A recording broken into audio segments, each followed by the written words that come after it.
to our new podcast. This is the Foundation for Economic Democracy. We are really excited to launch this. My name is Celeste Sanchez, and we're here with Dr. Alfredo Carlos, Yereni, and Guillermo. Would you guys like to introduce yourselves?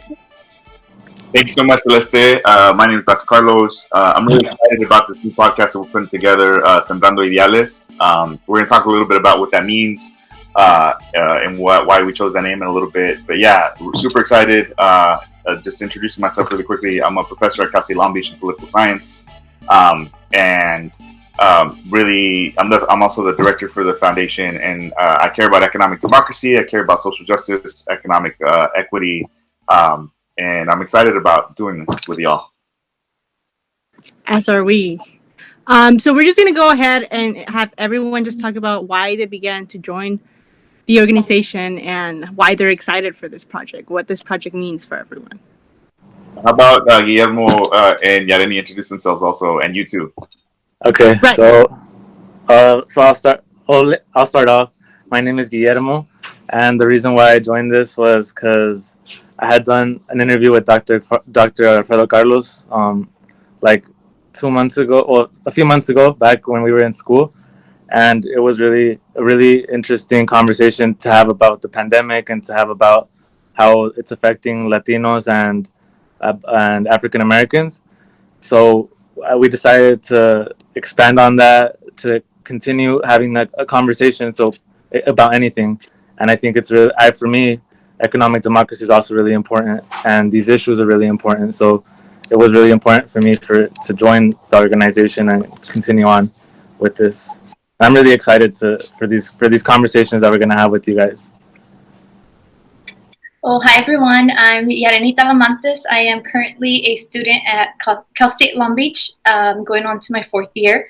I study political science, and I first became interested in political economy and economic democracy when I first visited Cuba and visited a worker co-op. So after that, I came back home and did a little bit of research around economic democracy and worker ownership, and I came across the foundation, and that's how I joined it. And now here we are today, filming our first podcast of Sembrando Ideales.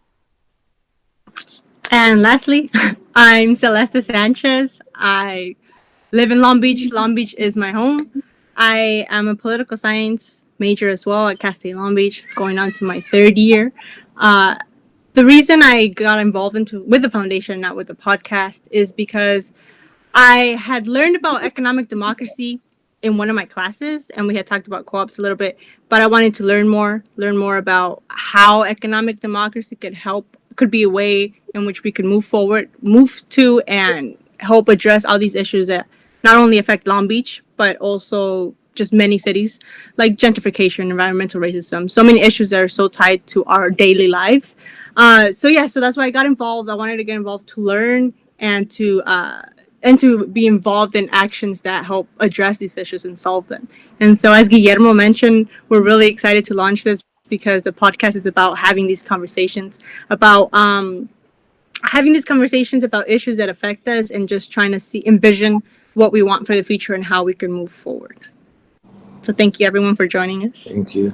I think it's great that you guys, Yereni and Celeste, mentioned that about the classroom, because for me, also something that inspired me were the classrooms like Latino politics and wealth and poverty in our communities, because like learning about it, it gets us pretty mad or pretty frustrated to see what we can do.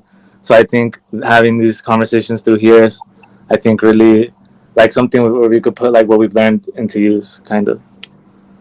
I think one of the things that for me, I'm excited about, that y'all sort of challenged me and pushed me into sort of getting this started, is that like I think about this stuff all the time, because this is my area of expertise. This is my area of interest. I really care about, socioeconomic sort of justice issues, more so than just representation. And like, so for the longest time, I've had just like a lot of these thoughts and conversations inside my own head. And I was like, am I the only one who's thinking about this stuff? And so when I got to teach it, I was really excited that students really kind of to wanting to have those same conversations too. And so I think this is awesome that we get to sort of advance these conversations forward, to get more people to think about them, and also to have a good time doing it. I think that's the part that I'm sort of excited about, like for us to be able to get these questions out there into the world, get people to think differently about stuff. But yeah, I'm excited. Yeah, and also, I mean, like you mentioned, these are things that you were thinking about. As you learn more about it, as Guillermo mentioned, like the frustration of not being able to know what to do about it. And I feel like a lot of people, I mean, you feel isolated with this. Like, you know, am I the only one so frustrated about not being able to do something, or about questioning what we could do? But I think these are issues that, like, a lot of people, especially Black and Brown communities, people in the Black and Brown communities, people who are working class, struggle with these issues on a daily basis. Like, they face these issues at the end of the month, trying to make ends meet, about, you know, having these health issues that they know that a lot of people, because they live close to like the poor and stuff, like there's so many issues that people are aware about, but also as you get to learn more about it, like in your classes and stuff like that, there's, I guess, more hope about, okay, we could do something about it. So yes, I'm also excited to have these conversations. I think it's really interesting that you bring up sort of, you know, like the daily struggles of working class folks, because, you know, as I look back into sort of my political education, you know, you go through sort of like a sort of a reckoning where you deal with your identity and who you are, you know, not having been taught Chicano studies growing up, or even about yourself in a majority Mexican American sort of not region. You know, you don't learn that this used to be Mexico until, you know, like you go through this identity thing, right?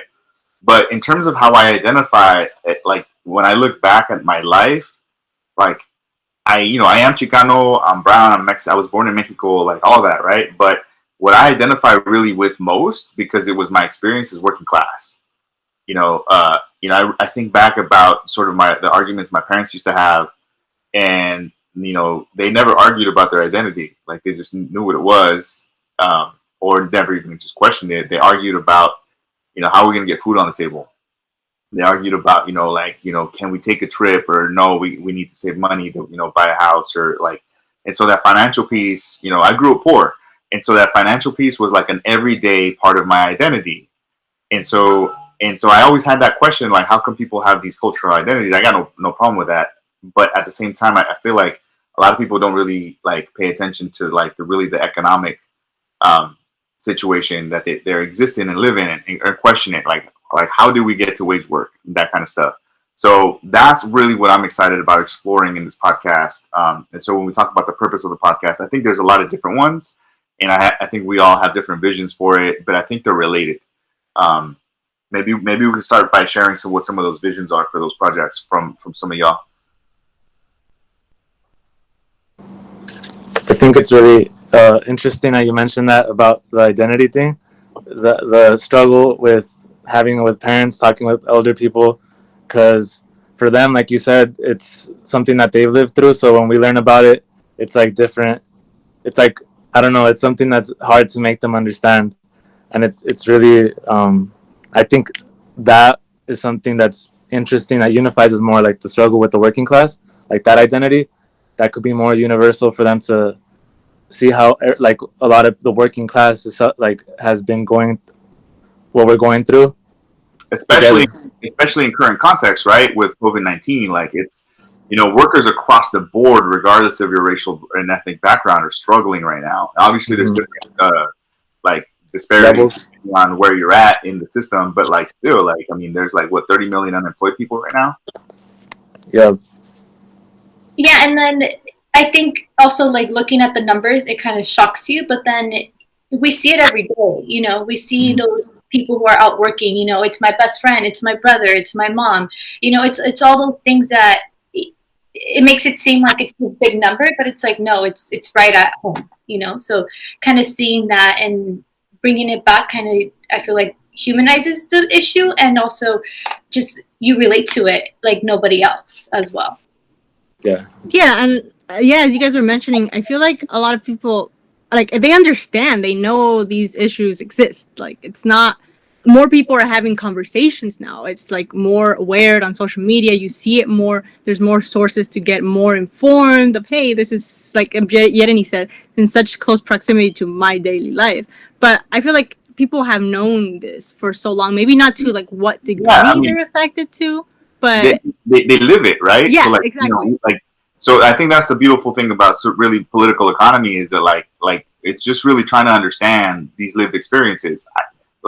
I don't have to talk to my dad about like I don't have to like philosophize to him about the working class. Like, dude, if anything, Exactly. he knows it more than I do because like, he actually lives it every single day of his life. And so like I think you're absolutely correct in the sense that like we're not necessarily introducing something new, but we're trying to like think through like why things are the way they are, and also more importantly, this is the point that some of y'all brought up is like what can we do about it? How do we move forward on like changing some of these issues that we've been facing? Yeah, and I think that's one of the purpose, at least for me, for the podcast, that yes, let's talk about these issues, but what can we do? Like how do we move forward with that? So I feel like having these conversations is important, but also providing some sort of like solution or to the issue. Yeah, and also to the purpose of the podcast, we're having these conversations, the Foundation for Economic Democracy, but also it's about, like we were mentioning, people like Dr. Carlos mentioned, people live this, like they know it exists. So it's about when we're moving forward, it's really important to, not just propose solutions that, that individually we think are best for everyone, but also have this conversation with people living them, community-based solutions. So I think one thing that I'm really excited about for this podcast is that we're going to be bringing people in, guests, hopefully, who are more experts in certain or more involved in their daily lives in certain issues, but in particular, and like have those conversations about moving forward to them. Yeah, it's all of these things. We have we have all kinds of ideas. We have a bunch of segments that we're going to introduce to you a little bit later. We have a bunch of interviews that we want to do with sort of activists, scholars, even just everyday sort of like worker folks who are interested in sort of sharing their story with us while we sort of do this. And to be honest, like while we talk some shit a little bit, that's fine.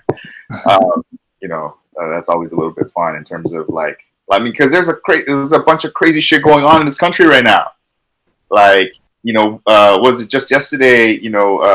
Trump took away the like COVID counts from the CDC, so they're gonna give that shit to like a third party now.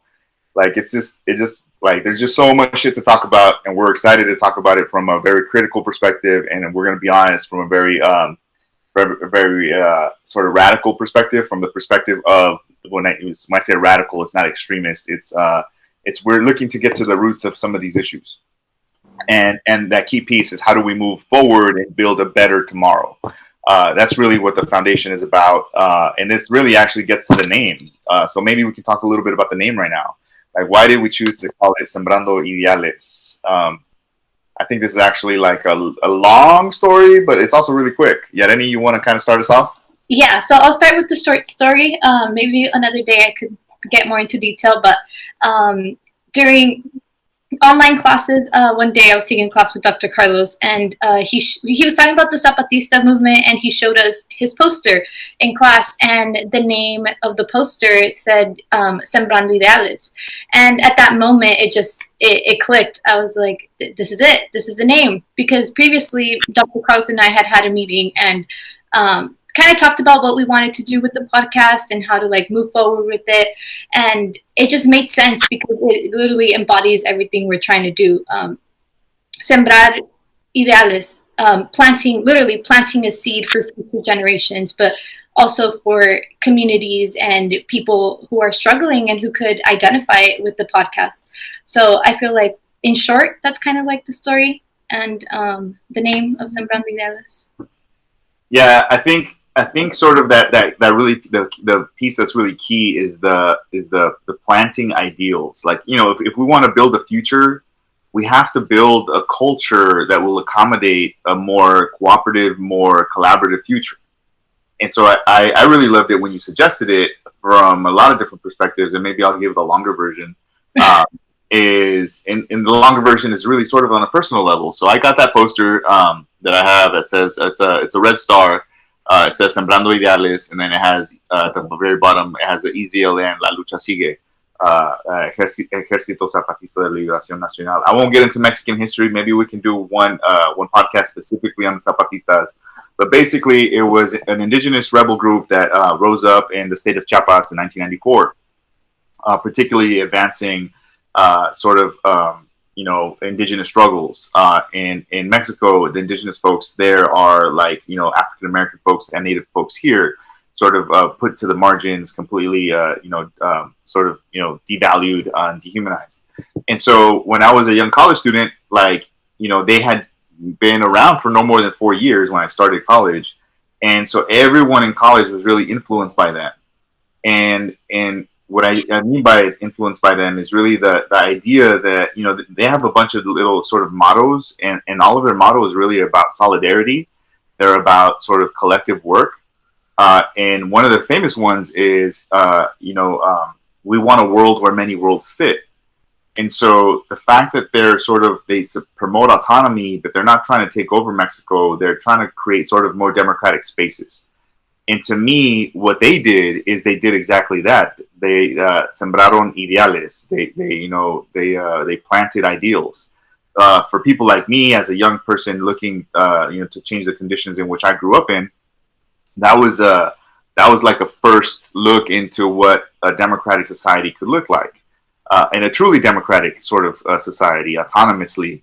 And so I got really interested in the concept of democracy, like in community democracy, and why we don't have enough of it. I started asking a bunch of questions. So, but the longer version of that is that, the Zapatistas, to me, really embody the concept of collectivity, of collaboration, of democracy, which are at the heart of why I started this organization, and why I'm really grateful that there's people who are interested in sort of helping me build it and move it forward. Is because what we want to do even though we have projects that we want to build, at the very end of the day, what we're trying to do, the basics, is we're trying to give people the cultural idealism of that things can be better, that we can build a better future. I think somebody on the podcast, not on the podcast, on Instagram, posted the other day, I think it was you, Yareni. What did you, or maybe Celeste, what did you guys post? A better future is possible. Oh, another world is possible. There you go. Another world is possible. That's, again, another Zapatista quote. There's a bunch of them. They buried us. They didn't know we were seeds. That's a Zapatista quote. And at the end of the day, it really comes with the concept of what we're really talking about. And I know I'm talking too much already, so I promise I'm finishing quick. Is what we're really talking about is we want to create a world in which every human being lives and works with dignity. Is valued as a human being. And, we have obviously all kinds of influences, and maybe we can do a segment on that where we each talk about who are the people, the authors, the activists that influence us and carry us through every single day. Maybe that's a different idea, but yeah, so I'm really excited about the name.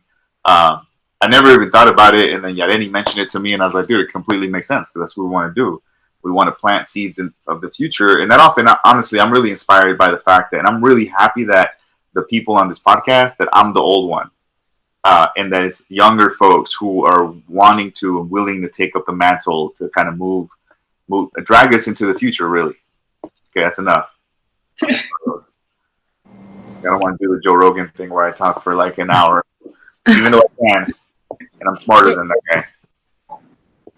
What you mentioned right now, at the end about us being young people, growing up, I know my generation, I know a lot of people identify with this. I'm pretty sure adults, teachers would tell us, hey, you're the future, rely on you. So I feel like growing up, that was the idea that we had. And again, growing up, seeing all of these issues, living a lot of them, living a lot of these struggles, made a lot of young people, once, were at the same point where we're trying to find our individual voices, but also trying to, learn and get educated ourselves and just we're trying to figure out, or at least, I am, and I feel like a lot of my friends and a lot of people might identify with this, if we're trying to figure out, okay, so we grew up with these issues, with these struggles, we see it every day, it's happened for years, what can I do and how can I, what can be done? So I think that's a lot about what this podcast is. As you mentioned, a lot of us are young.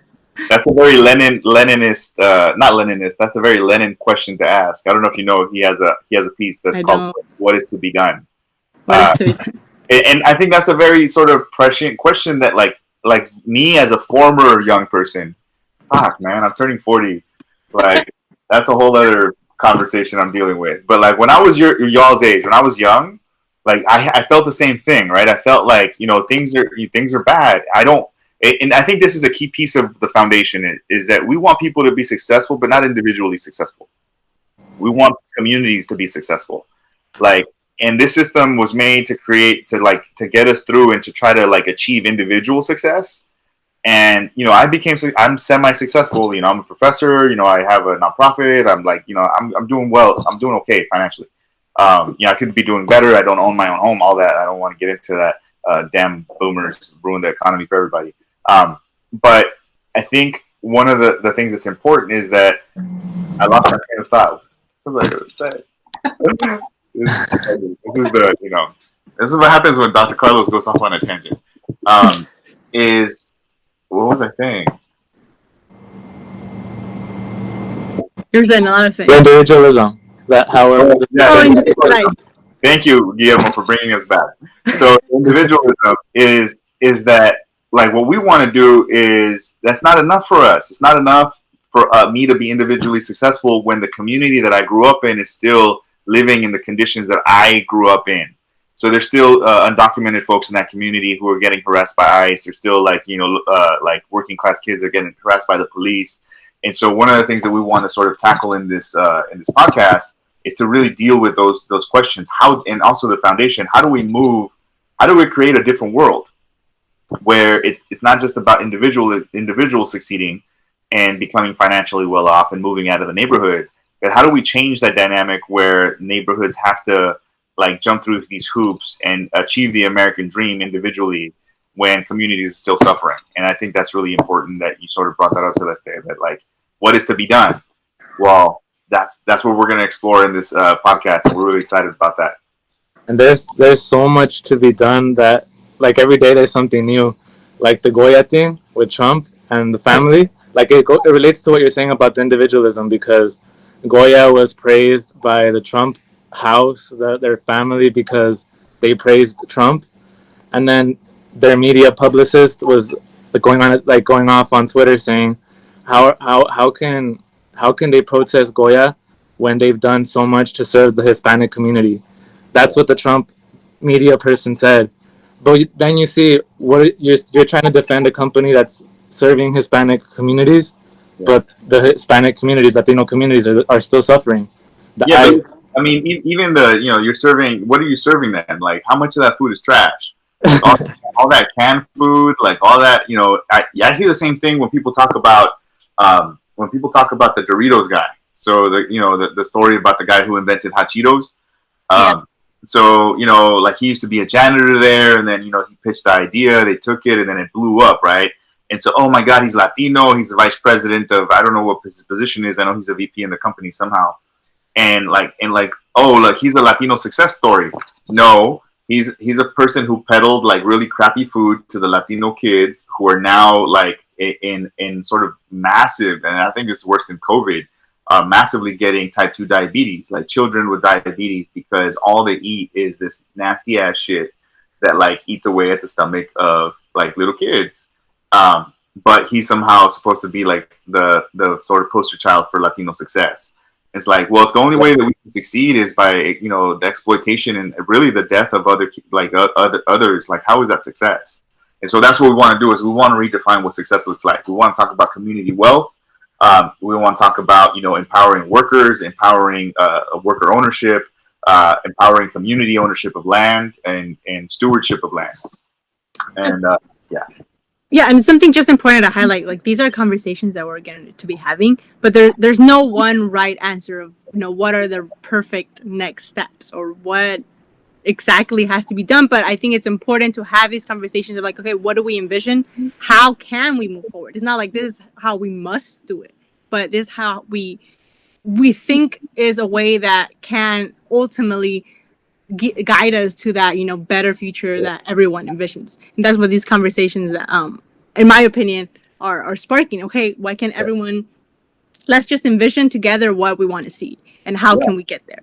And I think that's really what's most hopeful to me about this project is the visioning, is the like, getting beyond the like, oh, that'll never work, oh, we've always done it this way. Like, nah, like we have to have the creativity and the also it's hard in this the system of capitalism to have to be creative, because you're always told that no, this is the way that it is and that's just the way it's going to be. And it's like, nah, it doesn't have to be this way. Like it wasn't always this way. It doesn't have to be this way. Like, let's, and so people want you to have the right answer. And it's like, I don't have the right answer. I have a lot of ideas that could work. Let's see what they are. Let's try to explore them. Let's figure them out. How can we make them work better? Like and I think that creative piece is really what I'm really hopeful. And this is why I actually focus a lot of my energy on trying to like be in conversation with younger folks, is because they're the ones that are hungrier and more willing to envision something different than what we have. And so I'm, again, happy to be in conversation with you all as we move forward.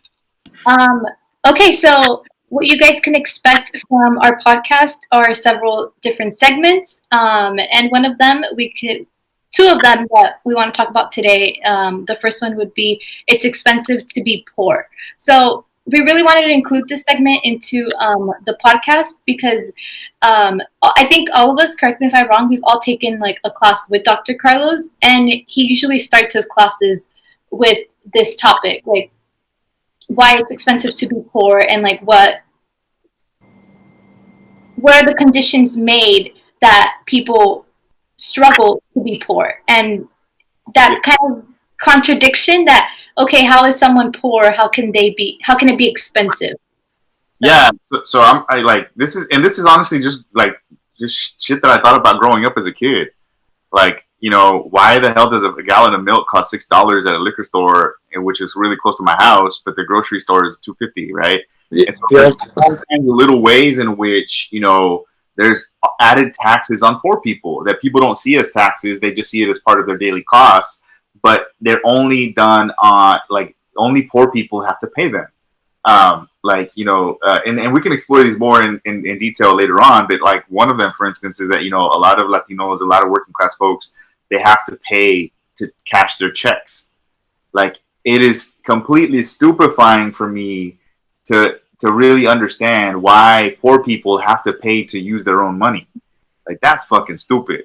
Like, I already need the money. Like, I need to take the money out, and now I'm gonna have to owe some money to, like. Yeah, you got to pay a percentage, sometimes, and then, we'll get into talking about predatory lenders and all that, but just like the fact that, if you don't have access to good banking, you can't do direct deposit, and if you don't do direct deposit, you have to pay a percentage of your check to cash your check. I have to pay my money to use my money. That's just fucking stupid. Excuse my language, but I get mad about some of this shit, and it's okay because they say that people that cuss actually have a higher IQ and actually are smarter and do more. So maybe that's it. That's actual research. Like, I've looked that up. But yeah, so that's going to be one of our segments. What else? The next one would be critical opinions. So I've seen on social media, like on Twitter, where people would be like, "Oh, unpopular opinions," but we want to take a critical approach to our opinions and more maybe like a radical perspective to them instead of just like blatantly talking. Yeah. You have an example of a critical opinion that you have? Off the top of my head, no. Not right now. Right there. One I had, and obviously this is a joking one, but like, fondant tastes worse than Play-Doh. Like, fight me on that. It's what I posted one yesterday on my Instagram. Let me see if it's still there. But I agree. Fondant is gross. I do not like it. I don't understand why that shit is on cake. Yeah, it's sugar. It's all sugar, and like people say, oh, you should just peel it away. Like, it's cake, man. I'm not trying to like peel my cake. Like, it's not a banana. Very true. Yeah, it's not on here no more. I forgot what it was. Well, another one is like, I feel like liquor stores are put in our communities to keep us drinking, and then you go to like a rich place, and why isn't there a liquor store there? Like, is that put on purpose? Well, there's no liquor stores there because they have fucking bars like where they have like full ass like set of Gentrified? whiskeys from all across the world and shit. But yeah, no, that's definitely there's like back in the '90s. It's not so much anymore because you don't see them that much anymore. But it used to be like liquor store, gun store, liquor store, gun store, liquor store. Like there used to be gun stores everywhere. You don't see that as much, but yeah. I mean, there's a question of why are these type of businesses more in like our low income communities? Why are we closer to the poor or to the 710 or to things that are diminishing our quality of air, and then which cause health issues that are way too expensive to pay for? And Yeah, so many topics that we could go into. Oh, you know what? I actually wrote down one I wanted to talk about today. Oppositional politics. So like one of my biggest frustrations, having been in social movement spaces for like 20 something years now, is there's so many shit talkers, right? There's and a lot, a lot of it is fair. A lot of it is fair. Like capitalism sucks. Fuck capitalism. Defund the police. However you feel about the police, you can say that old NWA line. Fuck the police. Right? Whatever. However people feel about that's fine. Right? But being oppositional is a starting point.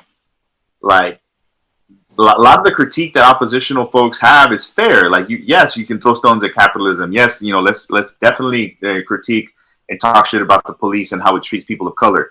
Let's definitely talk about institutions and the school system and how it under teaches students of color. Like let's have oppositional politics.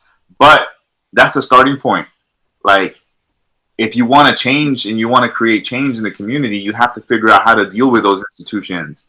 And if all you're doing is talking shit to their faces, they're not going to want to deal with you. So you have to make a transition from oppositional politics to how do I build power and get these institutions to change in the way that is going to be beneficial to the people that I care about. So I was talking to a organizer friend of me this morning, and like she's doing work in the school systems, and they have been organizing for 3-4 years to get inroads with the school board to try to get them to change policies. Along comes this uprising, which I think is fantastic that people are starting to talk about in a real serious way, like the institutional things that produce the consequences of Black death and people of color death.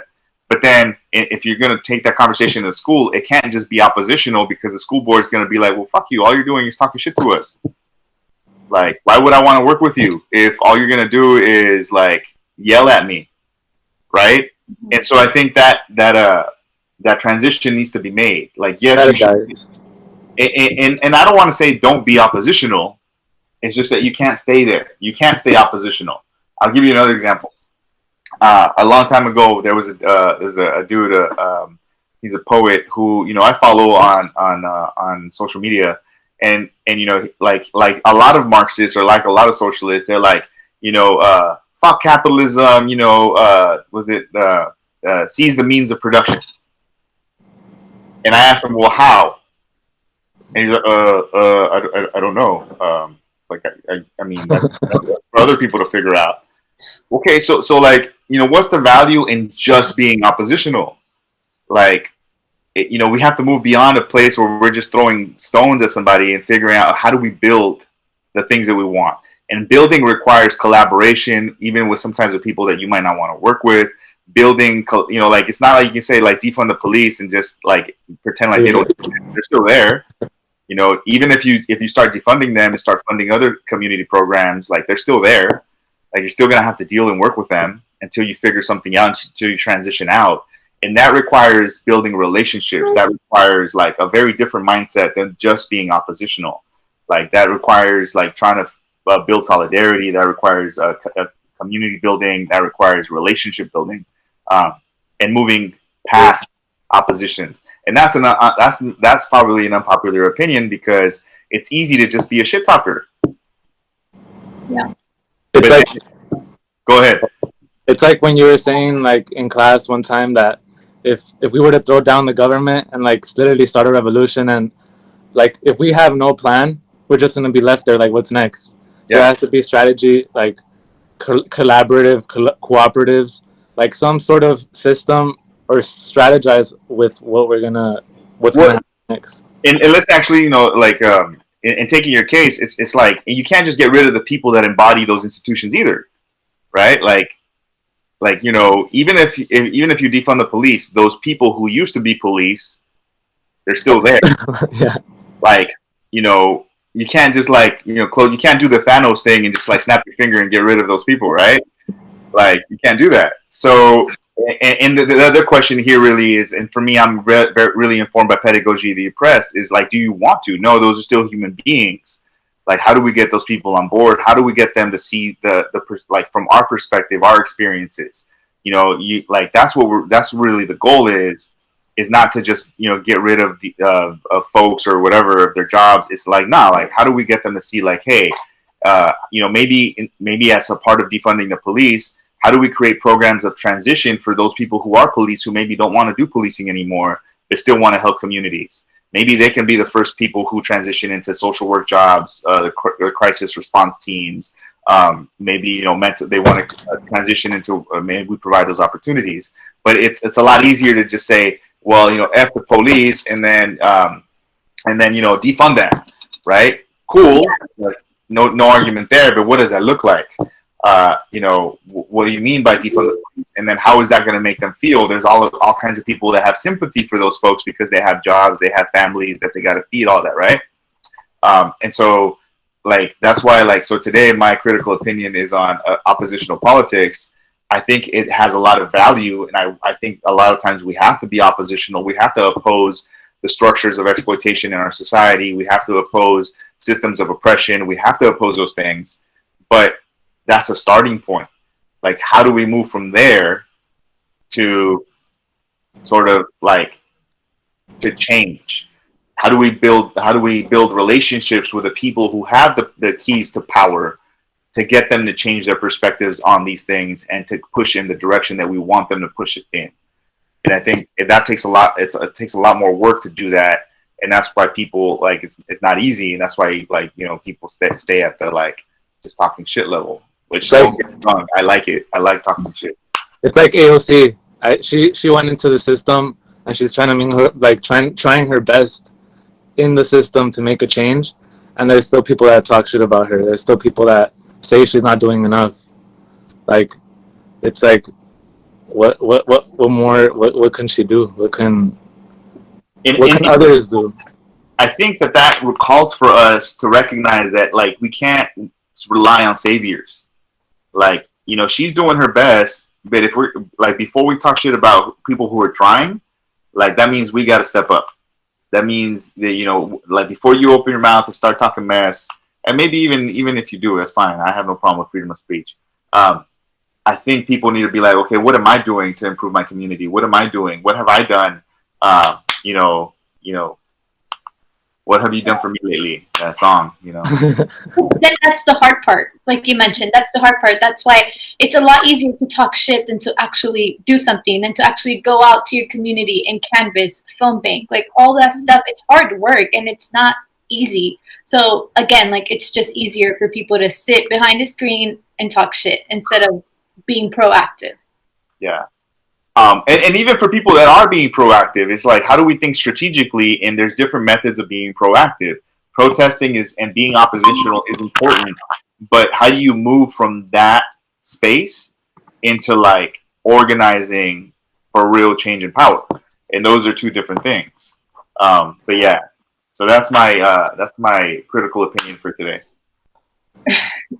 It's like literally solidarity, collectiveness. We have to move forward together. Yeah, and that's not easy. Don't get me wrong. It's not easy at all. I don't for 1 second imagine that there's people out in the world who want to do that.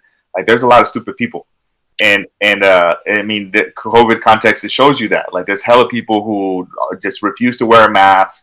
How hard is it to just like, look, man, like pretend you're a kid again. And you remember when you wanted to be a ninja? Well, now you fucking get to be a ninja out in public and just, wear a mask. Like, how many people wanted to be ninjas when they were kids? I agree. Now you get a chance to publicly, without scaring anybody, go out into society and pretend you're a ninja, and you're fucking cool for 15 minutes, then you go back home. And you could choose your own design. It doesn't have to be like the simple, like, whatever design you want to wear, you could wear. Yeah. Anything that covers your face. Don't get me into like capitalist greenwashing of like, fucking pandemics and shit. But yeah, I agree with you, Guillermo. All right, so I think you get the sense of what we're trying to do. We're trying to have some conversations about interesting things. I really appreciate my co-hosts and what they have to contribute. I apologize if I take up too much space. But in terms of what you can expect from us, we're gonna have focused sort of episodes where we're gonna talk about a particular topic that might be of interest to you. Maybe one of the things that y'all can help us out with is we'll do an Instagram poll to see what topics y'all are interested in hearing from us about. And we're going to do this at least monthly. Hopefully, though, especially if we can sort of do it takes time to edit this stuff. If we can do quick editing, we get to at least twice a month. But I mean, the goal would be it'd be nice to have a goal of once a week. In terms of how to stay tuned to our episodes, we will be posting our stuff on Instagram at our actual Instagram for this podcast will be Sembrando Ideales, at Sembrando Ideales. It is a project of the Foundation for Economic Democracy, so it will also appear there. And we'll post them there, but if you want early access, if you want, like the day we release the thing, what you're going to have to do is you're going to have to go and join our organization. You're going to have to become a member of the Foundation for Economic Democracy at Patreon. You can find the information for that in the sort of description section of the Instagram or link. We'll post a link in our bio. But you're going to have to become a member. We have different membership tiers, but really part of it is we want people to become members so you can help us move these projects along and become part of the change that you want to see in the world. Quoting Gandhi there. We want you to be part of this work. We want you to help us do this work. And so that's the first step, is become a member, a paying member. There's a sort of a sliding scale of membership tiers. Make sure you leave us your suggestions. What do you want to hear? Celeste mentioned this earlier. We're really open to some of the topics that you think we should be talking about. We take questions. And Celeste, you want to sort of close this out? I just want to mention one thing. Yeah, go ahead. Go for it. Merch is coming too. Some cool designs are on the way. Yeah. Oh yeah. We're working on some merchandise. We have a screen printer person who's working with us, and we're trying to develop merchandise so that you can buy. Also, some of those membership tiers, if you sign up for a certain membership tier, you will actually get some free merchandise sent your way. So we're gonna be making T-shirts, pins, hoodies. Eventually, coffee cups and like all kinds of good shit. So keep an eye out for that. Thank you, Guillermo. Any closing remarks before Celeste signs us out? I hope you all tune in and follow us on Instagram and leave us suggestions. We're excited to get talking around here. So yeah. Yes, so we're really excited to begin these conversations. Leave us your suggestions. And ultimately, we just want to leave you all with this message. We're doing this, and all our efforts are to make sure that everyone lives and works with dignity. Thank you all for tuning in. Thank you. See you later, everybody. Take care. Take Bye. care. Bye. Bye.